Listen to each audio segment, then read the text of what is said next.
Hello everyone, here we'll be discussing 7.7, which is the approximation integration techniques that we'll be discussing. And there are three beyond what we have kind of already seen from Calculus 1. And what I mean by that is, if you recall the Riemann sums, the so-called approximations of area under the curve by rectangles, the ones we know are Rn and Ln. So this is the right endpoint sum and the left endpoint sum. So if you consider finding the area under the curve from a to b of f of x, kind of cut into these slices, let's say we cut n many slices, and if you pick the right points and project to make rectangles like this from the right side,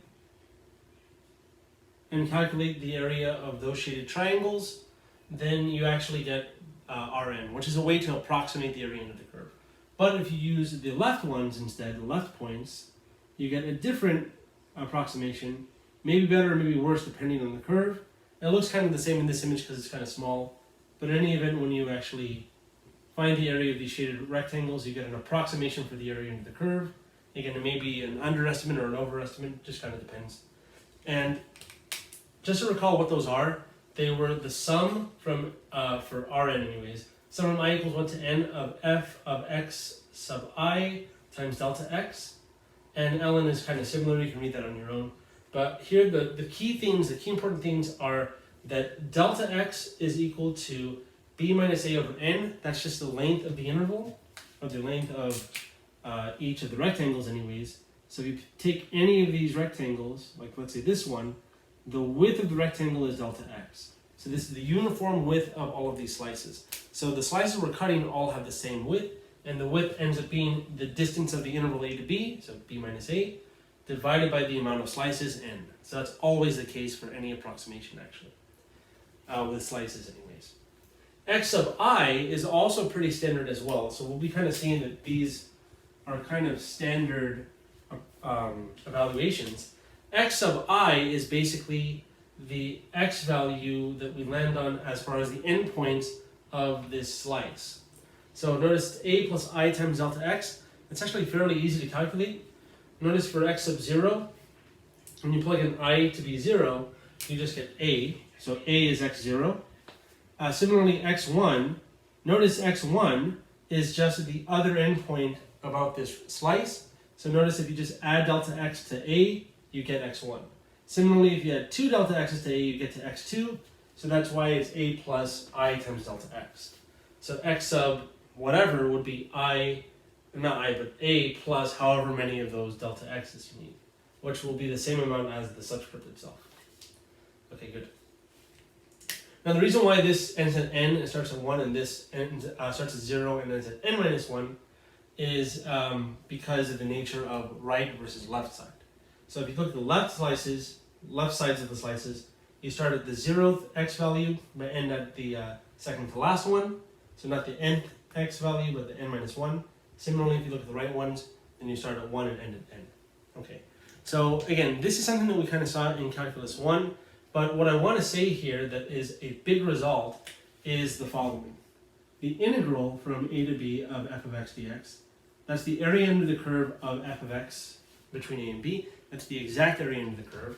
This is equal to the limit as n goes to infinity of r sub n. It's also equal to the limit as n goes to infinity of L sub n. In fact, these sums can be generalized, so these are just two particular types of Riemann sums, the so-called right point and left point sums. But in general, notice if instead of saying it's exactly equal to the limit, we can say that if n is large, basically, so if you have a large amount of slices, then we have an approximation. So here I say that the integral is approximately this sum, but this is a generalized Riemann sum.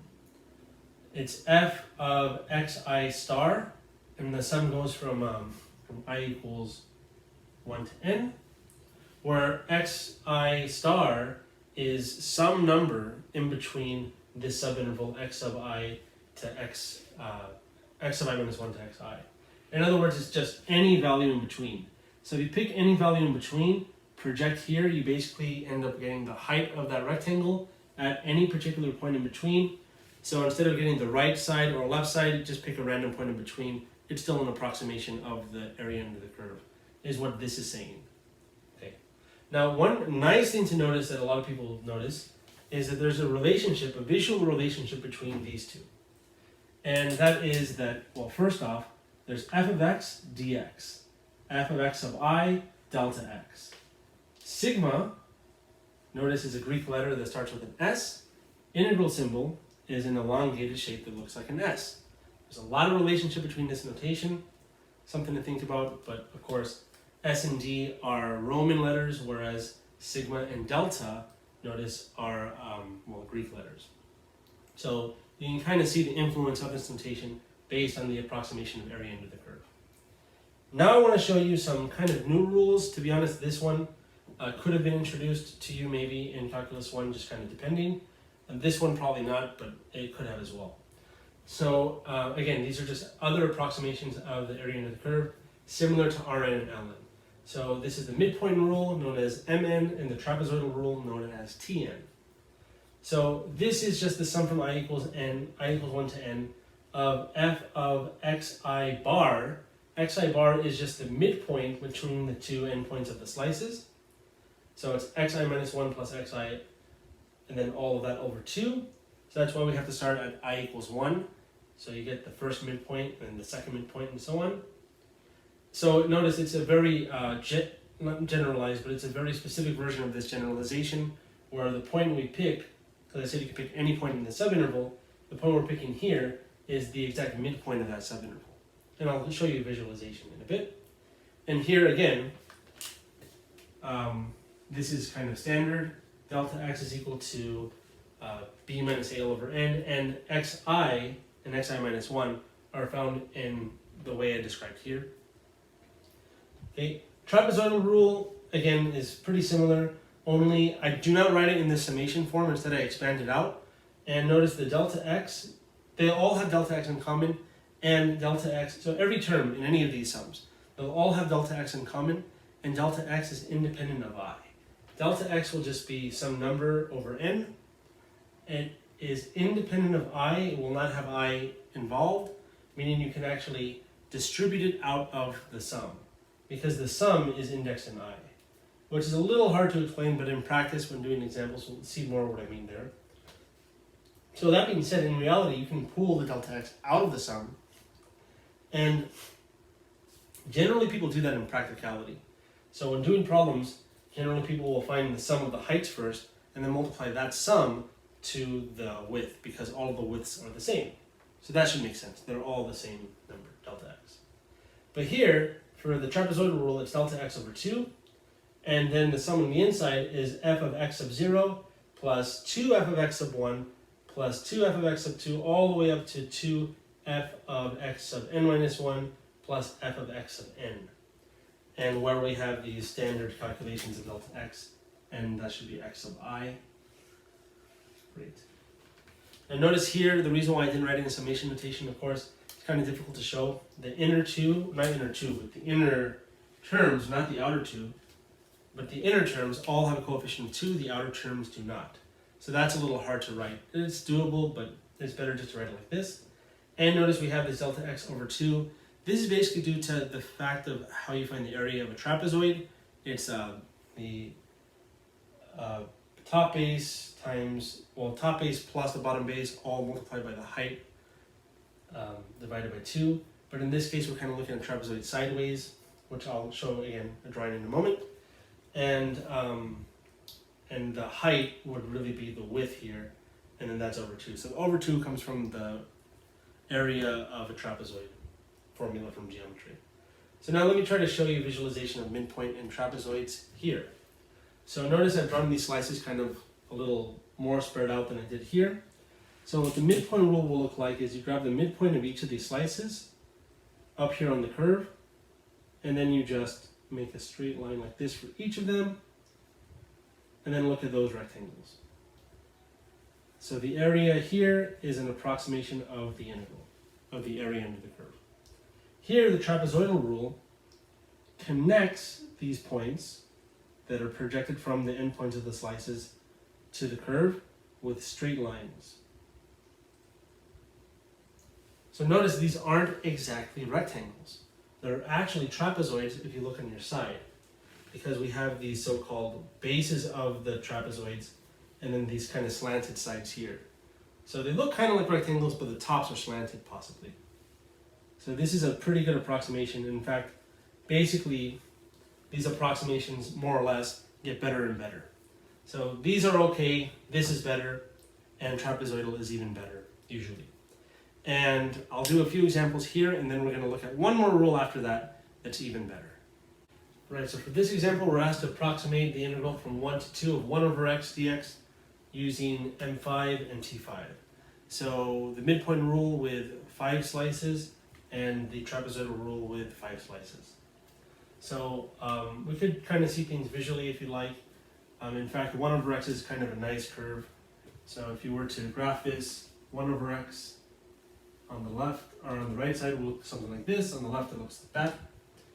If you go from 1 to 2, this is the kind of area we're looking for here, and we shoot it in red, I suppose. And we're doing this basically by slicing it into 5 equally spaced slices. So if you kind of imagine doing that, let's see, so 1, 2, 3, 4, and then 5. So that doesn't look too bad actually. And then if you want to actually find out what the what each piece is, or each of these sub-interval points or x values, you can definitely do that. And that's what we're going to do actually. And it'll be the same for both of these, notice. So some kind of prep work, so to speak, is to find delta x, which is of course b minus a, so it's 2 minus 1, over n, which is the amount of slices, which is 5. So this is, notice, it's 1 over 5, which is as the decimal 0.2. So really we're just adding 0.2 each time. So if you want to kind of like see it, let me just point to these just so it's easier to read, or else I was right too small. So this is 1.2, 1.4, 1.6, 1.8, and if you add another 0.2, you get back to 2. So that works out good. And now we have to recall the formula for M5. So remember that this is the midpoint of each of these points, and it's the sum of f of those midpoints times delta x. And here we start from I to n, here n is 5. So now f of the midpoint. So first we need the midpoints. So the midpoints here are just going to be the halfway points in between. So let me just write that the midpoints, x1 bar, x2 bar, x3 bar, x4 bar, and x5 bar, have a little bit of space there I guess, are just the midpoints between those, and it's kind of easy to see what those are just visually without actually using the formula. So the midpoint between 1 and 1.2 is 1.1, and then between 1.2 and 1.4 is 1.3, and then 1.5, then 1.7, and then 1.9. So that's not too hard to see actually. Let me move this down so it doesn't get in the way. Okay, so now I want to take f of these values. Notice f in this case is just 1 over x. So we're going to take f of these values and multiply each of them to 0.2. But notice if we're multiplying everything by 0.2 in a sum, we can factor 0.2 out. So we're actually going to multiply by 0.2 at the very end. So this is delta x, which is 0.2, times that sum, which is 1 over 1.1 plus 1 over 1.3 plus 1 over 1.5 plus 1 over 1.7 plus 1 over 1.9. So now you can clearly tell this is basically calculator work, and we are going to add these together, then multiply by 0.2, and let's see what we get about. Alright, so I approximated the inside sum, I got 3.45953 about, and then multiplying that by 0.2, we get this if you round to 6 decimal places, which is of course our answer here.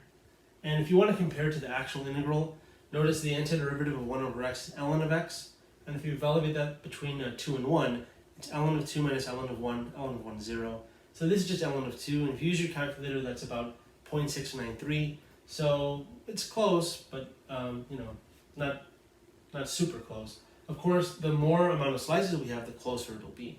So you can kind of see the use of knowing how to approximate integrals, especially when you can't find the antiderivative, because as it turns out, there are a handful, well, more than a handful, of functions whose antiderivative does not exist, but you can always find the area under the curve provided you have limits that are finite, basically. But anyways, for T5, so this is the trapezoidal rule with 5 slices, we're actually going to use all of these x values. So if you recall how the formula for this looked, it was delta x over 2 multiplied by the sum of, we had f of x sub 0, which is the 0th x term, which is just 1, plus 2 times the next f of the next x value, which is 1.2, plus 2 f of the next one, 1.4, plus 2 times f of the next one, which is 1.6, plus 2 times f of the next one, which is 1.8, and then now since we're on the last one, that has no 2 in front of it, and that's just f of 2 now. Okay, great. So now notice when you evaluate f at each of these, since f is 1 over x, this is literally just going to be 1 over these numbers. And delta x, notice, is 0.2, 0.2 over 2 is 0.1, so this is 0.1 times 1 over 1, which is 1, 2 times 1 over 2, well, 2 times 1 over 1.2, which is 2 over 1.2, plus 2 over 1.4, plus 2 over 1.6, plus 2 over 1.8, plus 2 over, well, actually this one doesn't have a 2 on top, does it? So it's 1 over 2. Now what's really nice here is these actually kind of reduce. Think of 2 over 12 is 1 over 6. So 2 over 1.2 is 1 over 0.6 if you want. But then it gets a little weird. So instead of actually doing that, I'm just going to use my calculator at this point, approximate what this is, and we'll compare. Right, so I used my calculator, of course, and I ended up getting this 0.695635, which you can see they're pretty close, but remember that the answer was ln of 2, which is about 0.693, and it'll allow you to kind of verify and compare to see which one's better. In fact, I'll just kind of tell you right now. I gave you the idea that trapezoidal rule is better, and I said it gets better as you go along. As it turns out, believe it or not, even though trapezoidal rule may seem better because it actually kind of hugs the curve, so to speak, the midpoint rule, believe it or not, actually has a smaller error. So the midpoint rule really is always going to be closer all the time opposed to the trapezoidal rule, no matter what the function is. But yeah, so now, like I said, we're going to discuss something a little different. We'll look at a different rule, and it is called Simpsons Rule, and it is pretty fantastic. Now, after we discuss that, we'll do, of course, one example, and then I want to look at the error bounds, which will basically tell us how many slices we need to be within a certain range of accuracy. Alright, so here's Simpsons Rule, and it is an approximation or integral by this rule, and it's called S sub n, kind of how midpoint was m sub n, and t was tn. And notice here we're multiplying by delta x over 3, kind of like how tn had delta x over 2. And we have f of x sub 0 and f of x sub n, the outer terms with no coefficients, much like with t sub n. And the middle terms have these coefficients, but they're a little strange. They're not all 2's like trapezoidal rule. Instead, they have the pattern 4, 2, 4, 2, 4, 2, 4, 2, ending at 4, and starting at 4, with an alternating of 4, 2. And with that being said, we have to make sure that n must be even. So let me just say here, n must be even. So in order to apply Simpson's rule, you have to have an even amount of slices. And I'm going to try my best to show why, given the this image here, and I'm going to also try to explain what Simpson's rule is trying to do. And I won't really go into too much detail as far as where these numbers come about, kind of like how I didn't mention why the 2's come about for the coefficients of trapezoidal rule. But that essentially kind of has to do again with the area of a trapezoid from geometry. So if we were to cut this area from x equals a to x equals b of f of x, and we want to approximate the area of the curve.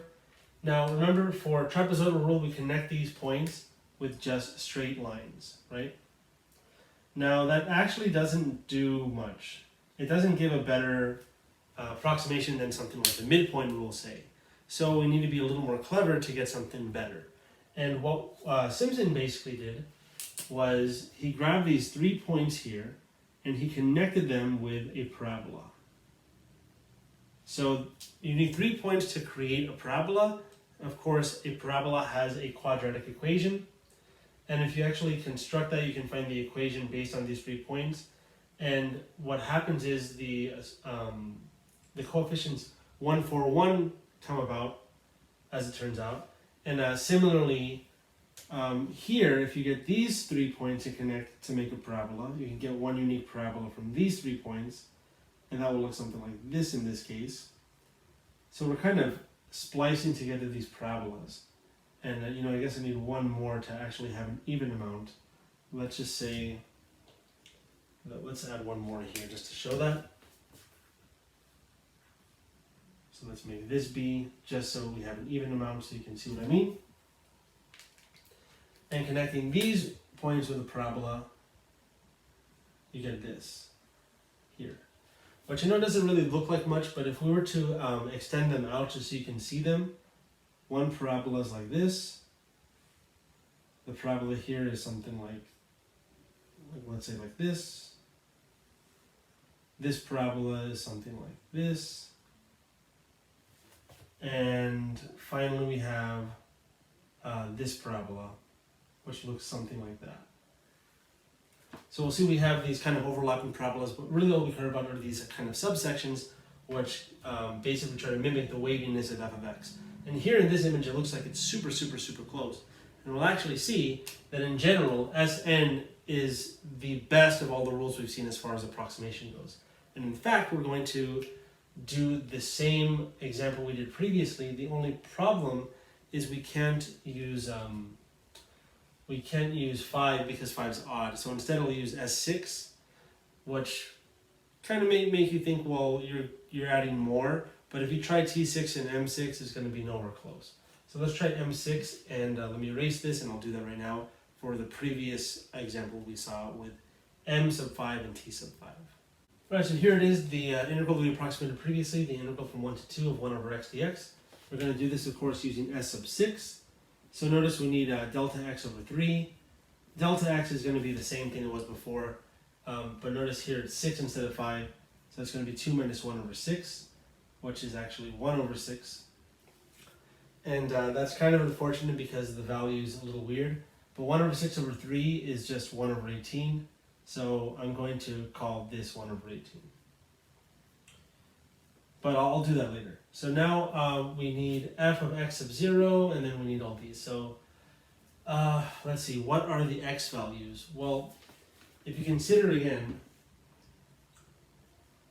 the interval 1 to 2, if you go halfway in between, you get 1.5, which is 3 halves. And then if you split each of these into thirds, well, you'll notice what you end up getting here is you have to just add delta x to this. Since delta x is 1/6, we'll get 1 plus 1/6, which is 7/6. And then 8/6, which reduces to 4 over 3. And then you get 9/6, which reduces to 3 over 2. And then 10/6, which reduces to 5 over 3. I'm not 5, yeah, 5 over 3, 10/6, yeah, okay. And then 11/6, and then 12/6, which is 2, because 12 over 6 reduces to 2. So I have to leave them like this because otherwise, since we're dividing by 3 and 6, unlike dividing by 5, you don't get a clean decimal. So I'm leaving them as fractions. Now, the good news is that if you look at these 6 numbers we have here, actually 7 numbers we have here, if you plug them into f, notice it's just reciprocating them. So reciprocating these fractions is not going to be too bad. So in fact, I'm going to need to erase this because it'll intersect this here. So this is going to be, in fact, maybe I can just write the list. So we have x0, x1, x2, x3, x4, x5, and x6 from that image there. So now let me erase this image, and then we'll reciprocate by plugging them into f, and then finally we'll attach those coefficients. So let's just kind of do that right now in one shot. So we have 1 over 1, which is 1, plus 4 times the reciprocal of this, so it's 4 times 6 over 7, plus 2 times the reciprocal of that, which is 3 over 4, plus 4 times the reciprocal of the next one, which is 2 over 3, plus 2 times the reciprocal of the next one, which is 3 over 5, plus 4 times the reciprocal of the next one, which is 6 over 11, and then plus the reciprocal of 2, which is 1 over 2. Wow. So notice the fact that we have an even number here, so even amount of slices, we'll end up having an odd amount of values from starting with counting with 0. So x0 through x6 will be an odd amount, will be 7. So if you consider not counting the first one and the last one, then you'll also have an odd amount in the middle. So then if you look at the coefficients 4, 2, 4, 2, 4, 2, 4, it'll always end in 4 if you have an odd amount of numbers once removing the outer 2. Meaning that with the outer 2 you need an odd amount. So to have an odd amount if you're counting at 0 means you need an even amount of slices. So that's something to keep in mind. Also, it's because you need 3 points for a parabola. So that's why we needed an even amount, because we kind of take 2 slices to make a parabola opposed to 1 slice to make our usual rectangular shape. All right, so this actually cleans up a bit. And remember, this is 1 over 8.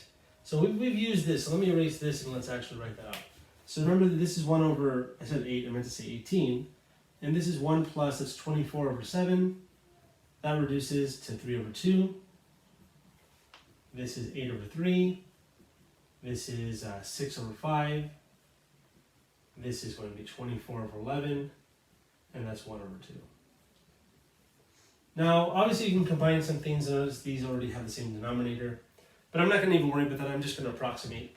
And let's see what we get. Hopefully we get something that's close to 0.693. Let's take a look. Alright, so using my calculator, I actually got this 0.69317, which is what we kind of hope for. In fact, if you want to find out what ln of 2 is in the calculator, it is 0.69347. So if you round to 6, it would be about 1.5. So yeah, we're pretty close. We're like 4 decimal places to accuracy. Notice here is where the stop matching after this 1. So that's good. And speaking of which, we can actually take the difference and we get the so-called error between what we approximate with one of these rules, either midpoint, trapezoidal, or even Simpsons rule, compared to the actual area under the curve. So I'm actually going to talk a little bit about that, and then that'll be the end for 7.7. Right, so here I want to talk a little bit about the error bounds. So there are error bounds, basically formulas, to find how accurate we need to be or how many terms we need to have in order to be within a certain amount of accuracy for each of the rules for trapezoidal, midpoint, and Simpsons rule. And notice n here is the amount of slices. B and A are, of course, the bounds or limits of integration. K is a bound on the absolute value of some derivative of f of x.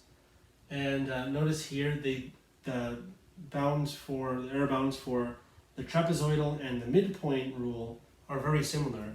And like I mentioned, the midpoint one is actually going to be better always. Notice this is half of this. So the error bound here is going to always be smaller. And this is a bound for the error. So to be accurate, we want to find a number that will be actually bigger than this. And we'll talk a little bit about that right now. But again, I don't want to focus on it too much. I'm just going to talk a little bit. But notice how crazy the error bound formula for Simpsons rule looks. Instead of n squared on the bottom or b minus 8 to the third, like these two, it's n to the fourth on the bottom and b minus 8 to the fifth. And instead of 12 and 24, the denominator is 180 for whatever reason. And notice here, k is a bound of the absolute value of the second derivative, fourth derivative here. So it's a little extreme. And here for this example, I'm still going to talk about this. This is the last time we're going to see this example in this video, I promise. We want to ensure accuracy of the integral from 1 to 2 of 1 over x dx within 0.0001. So our approximation will be within this error. So it's basically going to be 3 or I guess 4 decimal places of accuracy. And we're going to find out what n is for each of these. So how many slices we need for each of these rules. And basically, we're going to have a lot, some, very little.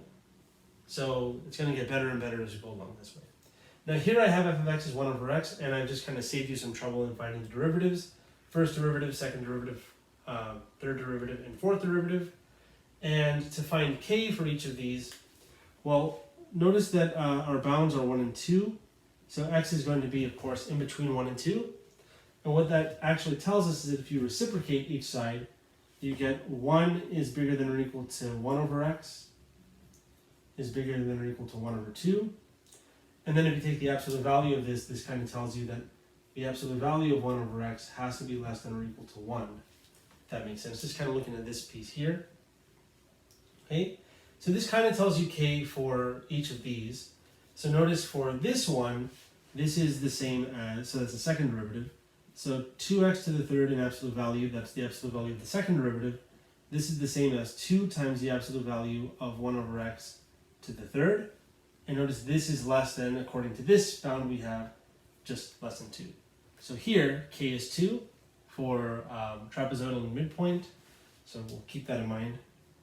Let me say km comma t is equal to 2. So let me put it like this. kt is 2 and km is 2, just to kind of denote them. And for the other one, for the Simpsons rule, well, we need to pick the absolute value of the fourth derivative, which is absolute value of this. And you'll kind of see similarly, this is equal to 24 times the absolute value of 1 over x to the fifth, which is less than or equal to, well, 1 over x is less than or equal to 1. That to the fifth is 1, so this is 24 for our k value. So I'm going to call that k sub s, and that's going to be equal to 24. So now I'm going to erase this, and then we'll actually find how many slices we need. In other words, what value n we'll need to be within this range of accuracy. Alright, so I've erased things, of course. Now we have these k values. Now all I'm going to do is plug these k values into these expressions. We want to ensure accuracy of 0.0001, so we want these expressions to be less than that, actually. So this is not equal to our error bound, but we want our error bound to be less than this, and to ensure this accuracy, this will be less than that. So I know it sounds a little strange, but let's do that. So here we're going to have k that's 2. Notice b minus 1 is, b minus a is 2 minus 1, which is 1. So in fact, all of these b minus a's for each of these will be 1.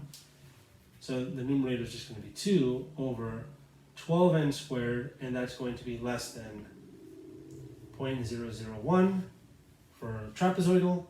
This will be 2 over 24n squared, less than 0.0001 for midpoint, and this will be, let's see, that's going to be 2 times 1 to the 24 times 1 to the fifth, so 24 over 180 n to the fourth, less than 0.0001 for Simpsons rule. Now all we have to do is solve for n in this inequality. So notice that that's just reciprocating and then dividing, and then after that I guess we can take roots. So these things kind of reduce a little bit though. So this is 1 over 6, notice. This is 1 over 12. This is, what can we divide by here?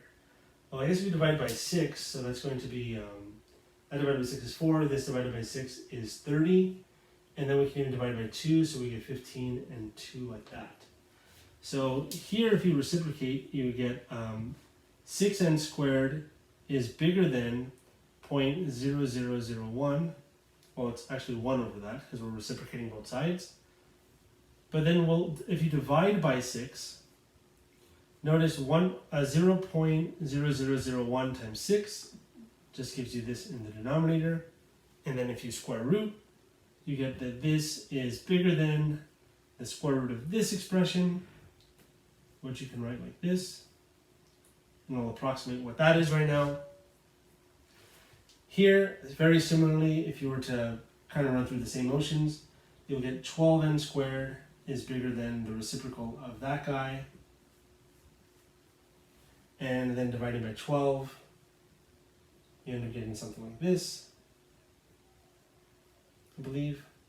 And then square rooting, you get something like this. Awesome. All right, now for this last one, very, very similar, only we'll deal with a fourth root now. So we're going to get 15 over 2, which is 7.5. So we divide by 7.5, you get, let's see, so it's going to be n to the fourth bigger than 1 over, well, let me just take care of the fourth root right now. And this is going to be 0.0001, But again, we're dividing by 15 over 2, which is 7.5. So multiplying 0.0001 by 7.5 is 0.00075. And now we'll use our calculator to approximate each of these, and we'll see what n will be. Right, so using my calculator, I got that these are approximately 40.8, 28.9, and 6.04. So if you round up to the nearest integer for each of them, you would need n equals 41 slices to guarantee accuracy for the trapezoidal rule. Here, let's round up to the nearest integer, which is 29, so 29 slices here. And this one's kind of funny because if you round up, it would be 7 to the nearest integer. But remember that for Simpsons Rule, you need an even amount. So here we'll say n is equal to 8 for Simpsons Rule. Wow. So kind of like I mentioned, it gets better and better this way. So trapezoidal ends up not being that great. Midpoint's a little better, but Simpsons Rule is miles ahead. And in fact, it wouldn't be an approximation integration or approximate integration section without me showing you an integral involving something that we can't do otherwise. And this, the only example we've seen so far, though it shows the techniques nicely, isn't one of those. So now let's take a look at one of those finally. We're only going to use the Simpsons Rule. It's going to be a little quick, but let's see it anyways. Alright, so here we want to approximate the integral from 0 to 1 of e to the x squared dx with S10. And let me just say at the very beginning here that the integral of e to the x squared dx, it can't be done by antiderivatives. E to the x squared, as it turns out, doesn't have a proper antiderivative, meaning you can't really do this from the integration techniques we saw up to 7.4 and I guess 7.5, unfortunately. The only way we can find this definite integral is really by using approximations. Now, really what I want to say here is that if you were to have no limits, the integral doesn't exist. So it's not integrable. But with limits, it's just a finite area, and that always exists. So now let's get on with it, and I'm going to try to do this a little quickly here. So recall that S10 in this case is going to be delta x. So let's find delta x first. Notice delta x is going to be 1 minus 0 over 10 in this case, which is 1 over 10, which is 0.1. So that's not too bad. So we have 0.1 over 3 times what? Well, we need f of x0, so let's find x0. So notice x0 is going to be 0 itself, so if you kind of think of the number line here, we're splitting the interval 0 to 1 up by adding delta x each time, and we'll get these 10 subintervals. So basically you get something like this, 4, and I guess that's 5, and then, so it's not the scale, but that's fine. And then here we go 1, 2, 3, 4, like that. So this is going to be 0.1, 0.2, and you get the idea, and this is 0.9. Alright, so we need to find f of f of 0 actually, plus 4, remember the coefficients are 4, 2, 4, 2, 4, after the first and before the last. So that's f of 0.1 plus 2 times f of 0.2 plus 4 times f of 0.3, good, and then plus dot dot dot all the way up to, we'll have 4 for the last one, second to last one, f of 0.9, and then finally plus f of 1, and there we go. So now f of these values, if you square them, squaring these values is kind of interesting because, for example, if you square, let's say, for instance, 9 squared is 81, 0.9 squared, as it turns out, is 0.81. Okay. So in other words, we'll actually get this. It's going to be 0.1 over 3, I'll just leave it like that for accuracy. E to the 0 squared is e to the 0, which is 1, plus 4, e to the 0.1 squared is 0.01. Okay, plus 2 times, let's see, e to the 0.04, that's going to be 2 squared, 0.2 squared, plus 4, e to the 0.09, that's 0.3 squared, plus all the way up to, I guess I'll show the next one, would be 2 before this one, e to the, that would be 0.8 squared, which is 0.64, then we have plus 4, e to the 0.9 squared, which we said was 0.81, and then plus, well, just e, because e to the 1 squared is just e, and then close brackets. So now I'm going to take a little bit of time off screen to evaluate this whole thing, including the brackets and including this fraction multiplied on the outside, and then we can actually compare to the actual answer, which I'll talk about a little bit using error bounds. All right, so it didn't actually take too long, just a little bit of patience, and I got this 1.46268814. That's our approximation. I also found the actual answer, well, I guess approximation, but using the calculator, so it's even more accurate, of course, which was this. And if you compare them, they're accurate up to the 4th decimal place. And if we actually use error bounds, I'm not actually going to do it, but let me just say that the 4th derivative is a little tricky because the first derivative is not too bad. It's, notice, itself multiplied by derivative of the inside power, which is 2x. But then if you look at 2x e to the x squared, which is just this reordered, the second derivative now will require a product rule, and then all subsequent derivatives require a product rule as well. So it just takes a little bit of time explaining. But it ends up being this nice polynomial multiplied by e to the x squared, and you can actually find a bound on that given the bounds here between 0 and 1, x is between 0 and 1. So you can find k, and you can actually find out that the error is at least 0.001, well, 0.000115, something like that. So from the error bounds, it tells you that it is at least 3 decimals of accuracy, but in actuality, it's 4 decimals of accuracy. So again, that just kind of tells you what the error bounds really do for us. The error bounds tell you kind of like at least how accurate you are, not at most how accurate you are. So with that being said, it's not really telling you too much, but it can just give you somewhat of an idea. So yeah, this is at least 3 decimals of accuracy, but it's actually 4, which is more than 3. So hence the at least part. But anyways, that's all I want to say here for 7.7. I'll see you in the next video for 7.8, where we'll discuss improper integrals, which will actually end chapter 7, kind of unfortunately. But it goes out with a bang, believe me. So I'll see you in the video for that. Thanks for watching. Hope you enjoyed. See you then.